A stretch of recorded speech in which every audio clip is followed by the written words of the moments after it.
Chapter 1. Have yourself a mindful morning. Many of us often feel that our mornings slip away without accomplishing much. Laura Vanderkam acknowledges this state of helplessness, where we have our sights on the clock but tackle less essential activities, sidelining the important stuff.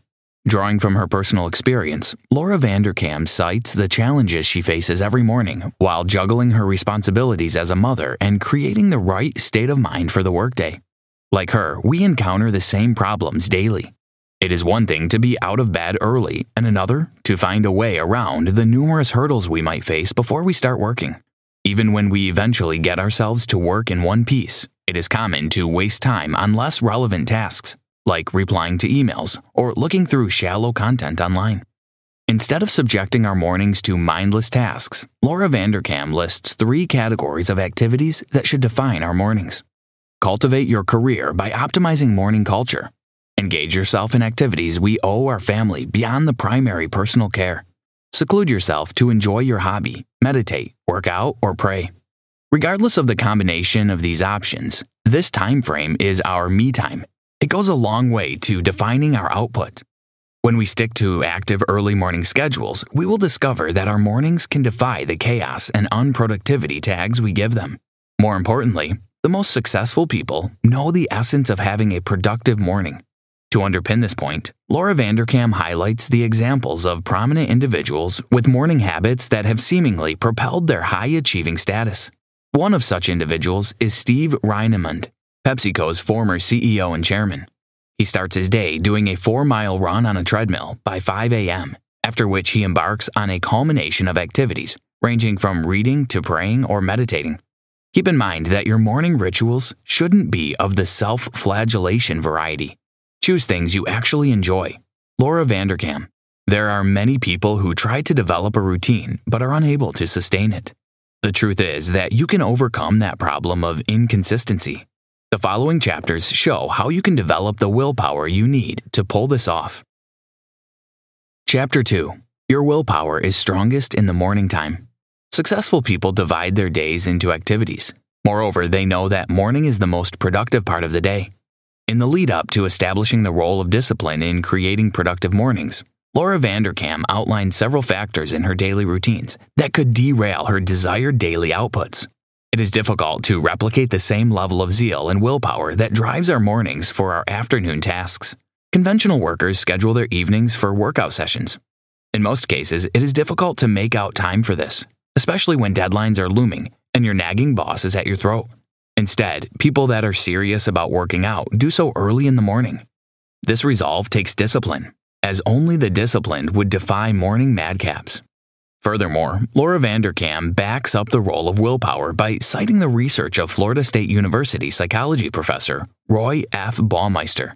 Professor Baumeister studied self-discipline and came to the conclusion that willpower drops as tiredness rises. To compare, think about how our muscles are also susceptible to fatigue. Therefore, our willpower decreases during the day. Perhaps you see a parallel between those impulsive lapses that are more common later in the day. If you are keeping to the diet, it is easier to refrain from eating things you shouldn't in the morning. Yet, in the evening, you start cutting yourself slack. Also, a Twitter analysis shows that people tend to use optimistic phrases in the wee hours of the day. In other words, our capacity to make the right decisions would naturally reduce as we take on more tasks. And so, it is safe to say that morning is the time when our willpower is intact and fresh. We can take advantage of this by allocating self-reflective, critical, and body-rejuvenating tasks to these hours. Our inability to do this means that we would subject our willpower to chaotic schedules or activities that do not add value to our day. Like our muscles, we can also develop our willpower. Just as a bodybuilder takes the pain to bulk up and then maintain it, it is also possible to nurture self-discipline. Once we get to this level, it becomes easier to take on early morning productive activities, since they are now part of our habits. More so, accomplishing them will no more require a strain on our willpower. For instance, brushing our teeth is an early morning ritual, and we do not need an extra push to get this done. This example highlights why we need to adopt proper morning rituals that would normally require an astounding amount of willpower. Chapter 3. Begin your day by prioritizing the most important tasks and executing them. For many, morning routines feel fixed, walking and cleaning up, making breakfast, getting ready, and going to work. This routine does not have to be your reality. You can reorder your mornings to invest time in doing things that are important rather than urgent. Forget waiting for the perfect moment to do an important task. Get it done now. Some tasks are obligatory, but they don't add overall value to your day or life. Home chores, laundry, mowing the lawn are things that can easily divert your attention from what matters to you. These tasks feel urgent, and so you postpone the important but not so urgent tasks.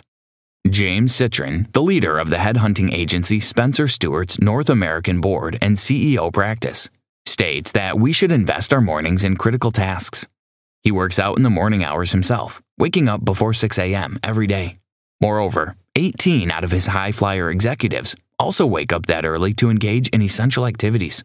Worthwhile to do in the morning are career development, self-care, and family-nurturing activities. Non-urgent but important activities require extra motivation to perform. They are things like keeping fit, writing a book, meditation, etc. These activities have the potential to change your life in the long run. The most successful people use their mornings to develop any of these three things: their careers, relationships, or themselves. Let's take your career for example. To build your career, you need to spend time on activities that you can't usually attend to in your day. This does not include responding to emails, as you can do that later. Debbie Moiseichen is an organizational healthcare executive who is building the healthcare education department of Brand University. In a bid to promote a culture of collaboration, she literally keeps her door open and tells people that they can come to her at any time. The problem with that is there were too many meetings every day, leaving her no time to work on her projects. So she decided to dedicate her mornings to them. During this time of the day, she didn't need to worry about interruptions. On top of that, she spent the rest of the day building the office culture without hurting her projects. Chapter 4. Make it your habit to spend mornings on self-care and quality time with your family.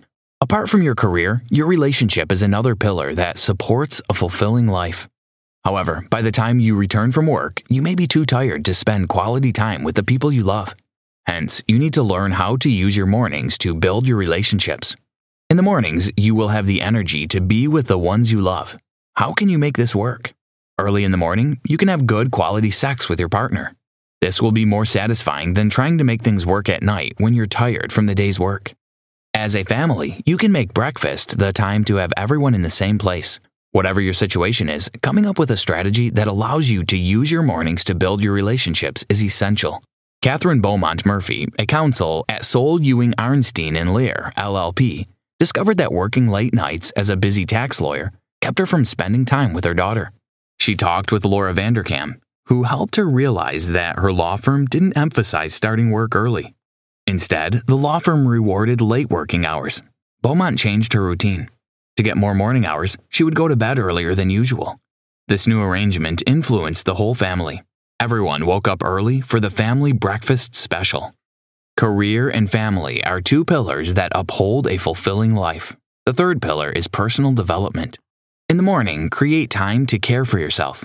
Self-care is the first to give whenever our responsibilities and commitments become more than we bargained for. When there is a mountain of work for you to do, you begin to deprive yourself of sleep and the rest you need just to meet deadlines. To practice self-care, you need to identify what you want. Is it keeping fit, writing, reading, meditation, or praying? You can do anything you want to care for yourself by getting out of bed early and making time for these things. Did you know? A 2011 poll by the National Sleep Foundation revealed that though an average person, aged 30 to 45, wakes up by 5:59 a.m., they still don't start their official duties until 8 or 9 a.m.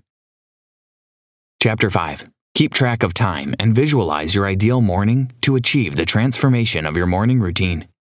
It is time to walk the walk. There are 5 things you need to do to bring about a change in routine. This chapter addresses 2, while the 3 other steps are captured in the next chapter. Keep records. How do you spend your time over the week? There are 168 hours each week. You need to learn how to account for each hour. You'll find it easier to learn how to make better use of your time. The focus is not on your mornings. What you do with the rest of your day also counts. Recording how you spend your time will help you to learn which activities to stop. This way, you will spare the time for the activities that matter. If you want to maximize your mornings, you must know that you cannot continue to keep late nights. Since you cannot extend each day's length, you should know that something has to give. Visualize your ideal morning. For Laura Vanderkam, a perfect morning means waking up at 6:20 a.m., except for times when she feels like having sex in the wee hours of the morning. She goes for her 45-minute run by 6:30 a.m. You need to picture your ideal morning first and then start bringing it to life. Then she spends quality time with her family. They do this over breakfast, where everybody gathers around the table. She dedicates the rest of the morning to writing her book and an entry for her blog. Chapter 6. Do a reality check on the routine you visualized and start bringing it to life. So far, you've tracked your time for the week and come up with a mental picture of a good morning. It is time to see if you can give this picture life. To figure out the logistics, you need to answer the following questions. How much time do you need to create this ideal routine? What changes can you make to realize this dream? If you want to cook in the morning, for example, you may need to wake up earlier. That means you can no longer keep late nights.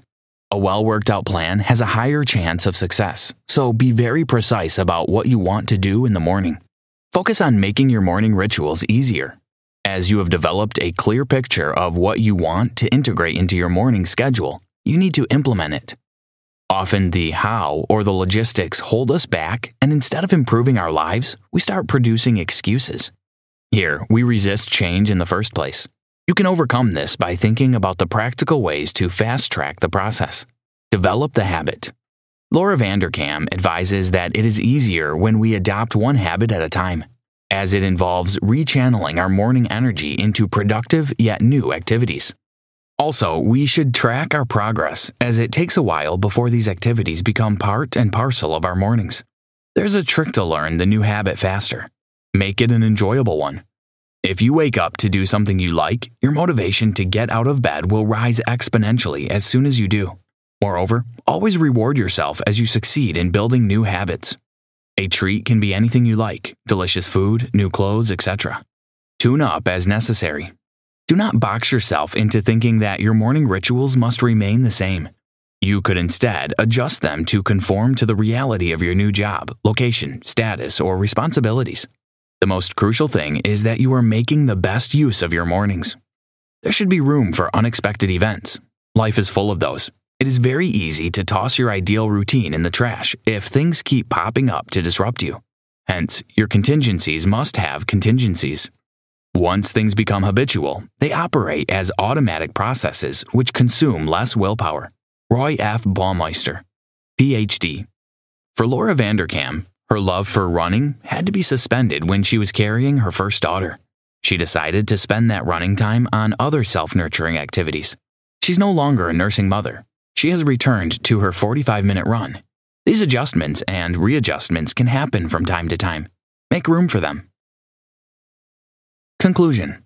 Many of us believe that sleeping longer in the morning will help us be more productive during the day because more sleep equals more strength. It is hard to overlook the importance of rest, and sleeping is the best way to do that. However, we get this idea wrong. What we need to do is go to bed early and get up early. Why? The morning is when we reach our peak productivity. Still on the brink of our subconscious, our creativity level is very high. For sure, it is difficult to change our ways to appreciate the beauty of the morning, but it is so worthwhile. Dedicate your morning to the activities that will help you grow professionally, personally, and improve your relationships with loved ones. The key point here is not to postpone these until later in the day, or worse still, the evening when we are utterly exhausted from the day's work and sometimes literally feel numb. Adopt several important morning routines like meditating or working out, spending quality time with your family over breakfast, or reading up on the newest trends in your professional sphere. In the morning, our willpower is also much stronger than it is in the evening. Thus, the wee hours of the morning are the best time to start gradually improving your life. Try this. Sometimes, when asked what we did during the week, we can answer one thing: worked. In fact, we do much more than that, but other activities slip beyond the scope of our awareness. For 1 week, try to record everything you do during the day as per hour. Of course, you don't need to calculate the minutes. Estimate the time roughly. As you're done with your list, sort the activities into important and unimportant ones. Try to cut the time you spend on the unimportant ones to make room for the other group. This way, you will feel better about yourself and eager to wake every morning to the new day.